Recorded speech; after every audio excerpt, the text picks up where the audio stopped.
Happy Friday, Brian Manning here with your weekly update. First of all, ninth annual Fall Fiesta taking place Saturday, November 11th. We're going to have some incredible live music. It's catered by McDivitt Tacos, all you can eat, open bar. It's going to be a ton of fun. If you have not RSVP'd, please RSVP. Also, it's a benefit for Conscious Alliance. We ask for a minimum suggested donation of $30 per person. I just had someone donate $500 the other day. 100% of your donations go to Conscious Alliance. Please help us raise money for them. In return, you're going to have an amazing night, I promise you. We look forward to seeing you there. Let's get to the updates. So Monday this week, we had NAR, National Association of Realtors. They released their affordability index.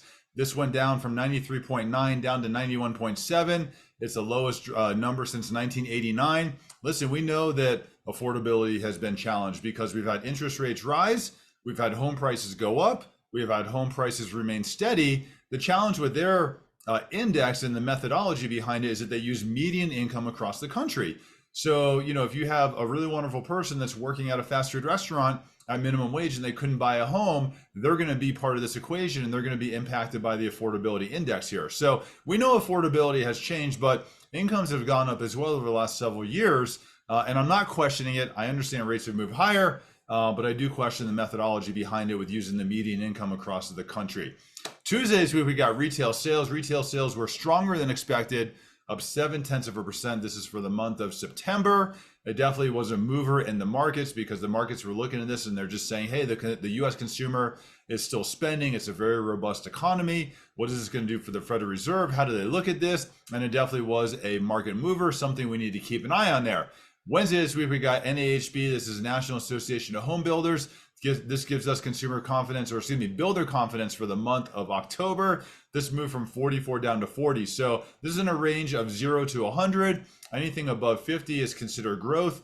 Anything below 50 is considered contracting. So this certainly would say home builders think that they're in their confidence index that it's contracting. If you look at single family home starts, these are on track for 1 million homes. Part of the challenge we're seeing with home builders, though, is that when the Federal Reserve hikes interest rates as they have, it takes away from the incentive of a home builder to go out and build new homes because it increases their financing costs. So you're seeing kind of a retraction in homes hitting the market as far as new construction is concerned because their rates and financing have increased. Their carrying costs are higher, so they're bringing less homes to the marketplace. Thursday this week, we had a lot of Fed talk. We had Christopher Wallace. He's a Fed governor. He says he sees signs of the U.S. economy weakening. And he really, I think this is important to note because he previously had a hawkish tone. So to hear someone that's very hawkish before, really focused on Fed rate hikes, now kind of changing their tune, saying that they see a sign of a weakening economy. It's just good to see multiple Fed members right now just talking about this and really keeping an eye on rate hikes because we also had Jerome Powell talking. Jerome Powell had a lot of tough talk. The markets did not love what Jerome Powell had to say. He's definitely more hawkish in his tone right now. But what's interesting, if you look at what the Federal Reserve does, and we go back many, many years on their cycles, they always go through a boom and bust cycle. Every single time you look at what the Federal Reserve does, they leave rates too low for too long. As they did this time, we had very cheap borrowing costs for too long. Inflation was going up. They left rates really low for too long. Because rates were low for longer than they should have been, then you have more consumer spending. You have a boom in inflation, unfortunately. Then they freak out. The pendulum shifts really hard the other way. They raise rates really fast. Then they have to break something like pushing the economy into recession. Once they break it, then they have to drop rates dramatically as fast as they can to try and get it to swing back. And the pendulum is always shifting. It is never balanced in the middle. It's always rates too low for too long, promote consumer spending, boost inflation, which is not great, or rates too high for too long, too fast, weaken the U.S. economy, push us into recession. And it's always swinging back and forth.